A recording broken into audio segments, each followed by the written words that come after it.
सौगात दी है और वो है अनुशासन। अपने बीच में आज उसके यहाँ पर अनुशासन के जो तन मन धन से समर्पित है सुधीर जी जैन आईएएस, सुधीर जी जैन आईएएस अपना प्रश्न भी रख रहे हैं। और महाराज जी आज पूरी बच्चियों का जो यहाँ पर अनुशासन में है उनका कल यूपीएससी का एग्जाम भी है, तो आपसे आशीर्वाद की गुहार भी चाह रहे हैं वो, और सुधीर जी जैन अपना प्रश्न भी रख रहे हैं। ओ नमोस्तु भगवान। भगवान आचार्य भगवान के आशीर्वाद से 2017 से भोपाल में अनुशासन संस्थान संचालित हो रहा है। भगवान पंचायत कमेटी के मार्गदर्शन में हम 7 लोगों की टीम ये काम करती है और भगवान पिछले लगभग 4 साल के रिजल्ट में 62 बच्चे अब तक उसमें चयनित हुए हैं। कल भगवान 23 तारीख को यूपीएससी का एमपीपीएससी का एग्ज़ाम है, उसके लिए सारी बच्चियां सारे बच्चे आपसे नमोस्तु निवेदित करके कोटि सा नमन करके आपसे आशीर्वाद चाह रहे हैं। भगवान आपका आशीर्वाद मिले और वो सफल हों। गुरुवर, एक शंका है जो अभी भाभी जी पूछ रही थी, आपने भी वही बात कही, वही शंका मेरे दिमाग में भी है। वर्तमान में जो क्रेज है वो नौकरी वालों का बहुत तेज़ी से बढ़ रहा है, लेकिन इससे समस्याएं भी बहुत सारी हैं। जैसा आपने कहा, जिसके पास ब्रांडेड जूता है, बाहरी लोगों को दिख रहा है कि ब्रांडेड जूता, लेकिन उसे कितना काट रहा है वही जानता है। तो नौकरी वालों के साथ बहुत सारी समस्याएं हैं। छुट्टियां ना मिलना, बाकी दिनों में लगातार काम करते रहना, दिन में भी सरकारी काम, रात में भी कुछ ना फ़ोन आते रहते हैं। उसके अलावा चौके लगाने में असुविधा है, कहीं आपके बिहार में जाने में असुविधा है, कहीं अगर आप बिहार कर रहे हैं 50 मिनट तो वहाँ नहीं जा सकते। ये सारी समस्याएं हैं और इन सब के आगे चल के बच्चियों के विवाह की समस्या भी है। तो ऐसा क्या किया जाए भगवान कि जो हमारी नई पीढ़ी अपनी बच्चियों के लिए, कन्याओं के लिए केवल नौकरी वालों के पीछे भाग रही है और इससे मंदिर की व्यवस्था ध्वस्त हो रही है, घर की व्यवस्था ध्वस्त हो रही है, संस्कार भी विघटित हो रहे हैं। इन सब समस्याओं से निपटने के लिए क्या किया जाए भगवान के लोग नौकरी वालों को सर्वश्रेष्ठ मानने की बजाय जो बिजनेस की व्यवस्था है, घर की जमीन जमा की व्यवस्था है, उसकी तरफ भी ध्यान दें ताकि हमारा जैनत्व भी बचे और हमारी नई पीढ़ियाँ भी बच जाएँ। नमस्ते। पहले तो मैं चाहूँगा सुधीर भाई का जोरदार अभिनंदन करें। ये लोग बहुत लगन और निष्ठापूर्वक गुरुदेव के आशीर्वाद को साकार करने के यज्ञ में लगे हुए हैं, बहुत अच्छा काम कर रहे हैं। दूसरा, कल अनुशासन ही नहीं, जितने लोग भी पीएससी के प्रतीक्षा में अपने बीच के भाग लेने वाले हैं, उन सभी प्रतिभागियों को उनकी सफलता के लिए आशीर्वाद देता हूँ। वे पूर्ण उमंग, उत्साह और आत्मविश्वास के साथ इस कार्य को संपन्न करें। आपने बहुत ही महत्वपूर्ण सवाल किया है। ये सवाल अक्सर आता है और इस पर गंभीरता से विचार होना चाहिए। आजकल एक चलन बन गया है एक अदद नौकरी पाने का, और नौकरी नौकरी नौकरी को ही लोग ज़्यादा महत्व देने लगे, जबकि हमारी संस्कृति में उत्तम खेती, मध्यम बान, अधम चाकरी, दुख निदान कहा जाता। नौकरी को तीसरे नंबर पर रखा जाता था, आजकल सब उसे पहले नंबर पर ले आए। लेकिन मैं आज आप सबसे कहूँगा कि जिस तरह से सिस्टम बदल रहा है, नौकरी में तो अनिश्चितता की तलवार हमेशा लटकी रहेगी। एक साथ गूगल जैसी कंपनी 10-10 हज़ार एम्प्लॉइज को बाहर कर देती है। आप लोग तो सुनते हैं, फिर उनके पास क्या बचता है? न इधर के न उधर के। एआई का जिस तरीके से डेवलपमेंट हो रहा है, जिस तरीके से डेवलपमेंट हो रहा है आर्टिफिशियल इंटेलिजेंस का, तो नौकरियां तो अपने आप सीमित हो जाएगी। ऐसे समय में यदि किसी का भविष्य सुरक्षित होगा तो केवल और केवल उसका होगा जो कला और गुणों में निपुण होगा। अब टेक्नोलॉजी बहुत एडवांस हो रही है, सर्विस सेक्टर तो पूरा चौपट हो जाएगा। कुछ लोगों के हाथ में सब कुछ चला जाएगा, बाकी लोग क्या करेंगे? पेट भरना मुश्किल हो जाएगा, व्यापार व्यवसाय का भी रूप बदल जाएगा। चंद व्यापारिक घरानों के हाथ में पूरा बिजनेस होगा, सब चीजें ऑनलाइन की ओर डाइवर्ट हो रही। खेती बाड़ी भी मल्टीनेशनल कंपनियों के कब्जे में आ जाएगी। फिर तुम क्या करोगे?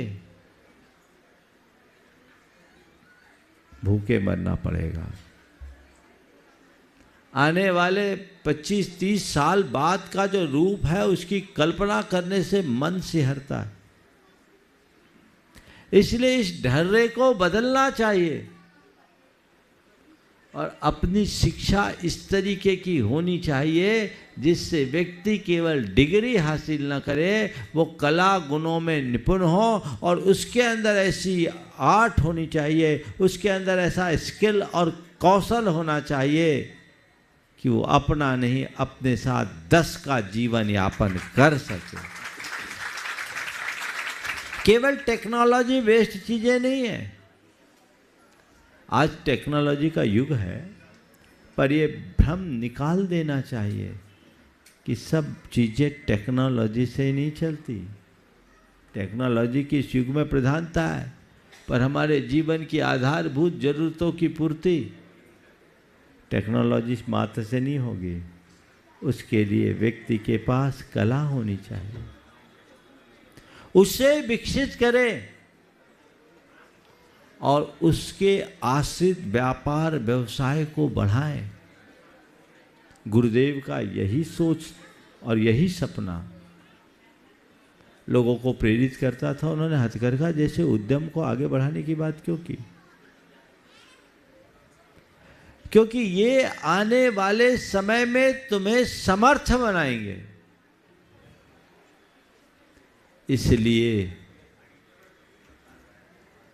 मैं पुनः कहता हूं, हमें व्यापार व्यवसाय को प्रमुखता देनी चाहिए।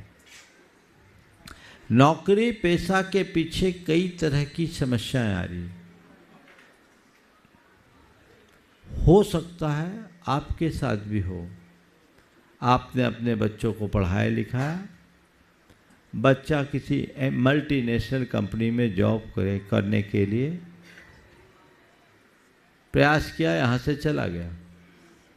तुम्हारे इस साकेत नगर में भी बहुत से परिवार ऐसे होंगे जहाँ केवल सीनियर सिटीजन होंगे, सबके बच्चे बाहर, है ना?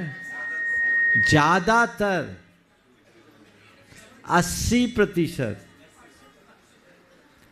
घर में केवल 2 ही। और बताऊं क्या होगा इसके बाद? तुम्हारे बच्चे तो बाहर गए, जो अब्राड गए तो उनकी तो सोचे नहीं कि कभी आएंगे, और बाकी पूना मुंबई रहे तो वो भी वहीं रहेंगे। वो कब आएंगे? तुम्हारे मरने के बाद तुम्हारी संपत्ति बेचने, और कुछ नहीं। तुम्हारी संपत्ति बेचने वो आएंगे और तुम जीवन भर उसके चौकीदार बनकर जियोगे। हाँ, वो भी ऑनलाइन हो रहा है, ये भी सही, उसके लिए भी आने की जरूरत नहीं। अब तो ऑनलाइन अंतिम संस्कार भी शुरू हो गया। कितनी बड़ी विडंबना है। और देखिए, अच्छा खासा 5-5 हजार वर्ग फुट का बंगला है, वेल सेटअप है, पर महानगरों में 500-700 स्क्वायर फुट के फ्लैट में सिकुड़ करके रह रहे हैं, घुट घुट के जी रहे, जहाँ शुद्ध हवा भी नहीं है। वो तैयार है। और आजकल की लड़कियां, हम छोटी जगह नहीं रहेंगे। भोपाल भी उनको छोटा शहर लगने लगा है, बड़ा शहर चाहिए। क्या ट्रेंड है! इससे कितने सारे नुकसान। जिनका अच्छा खासा करोड़ों के टर्नओवर का व्यापार, वो उस व्यापार को संभालने के लिए राजी नहीं, 8 लाख 10 लाख के पैकेज के लिए तैयार है। क्या होगा? सोच बदलनी चाहिए। मैं लड़कियों से कहता हूँ, भरा पूरा परिवार देखो, नौकरी को प्रमुखता मत दो। और हम तो हमेशा कहते हैं, हमें नौकरी देने वाला, नौकरी करना नहीं है, नौकरी देने वाला बनना है, जॉब प्रोवाइडर। पढ़ो लिखो, आगे बढ़ो। और लोग कर रहे हैं, आजकल बच्चे बहुत अच्छा कर रहे हैं। और बहुत अच्छे परिणाम भी आ रहे हैं। तो उस दिशा में प्रयास करना चाहिए, नहीं तो हमारे सारे मंदिर, हमारे सारे धर्मायतन असुरक्षित होंगे।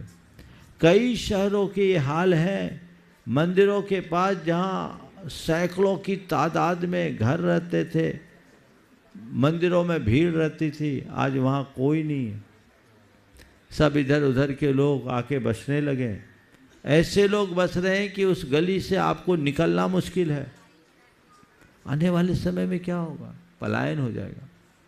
गांव से तो उजड़ ही गए, शहरों में भी उजड़ जाएंगे।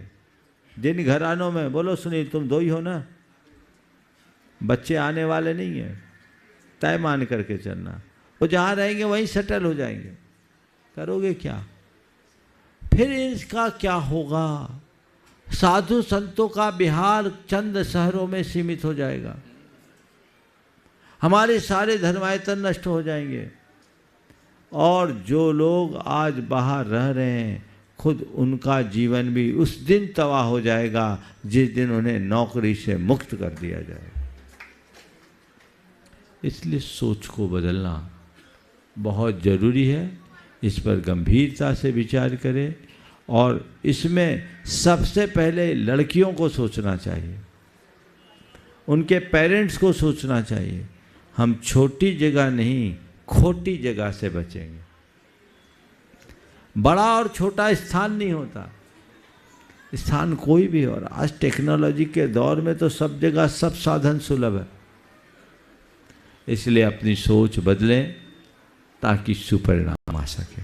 गुरु अनुशासन के हमारे दो साथी भाई शैलेंद्र जी और आलोक जी साथ में हैं, ये लगातार सपोर्ट करते हैं। इसके अलावा मलय भैया, संदेश भैया, बहन भाई साहब और प्रकाश भाई साहब। आपके यहाँ मैं देख रहा हूँ एक बहन शायद बैठी है जो डिप्टी कलेक्टर अनुशासन से ही बनी है।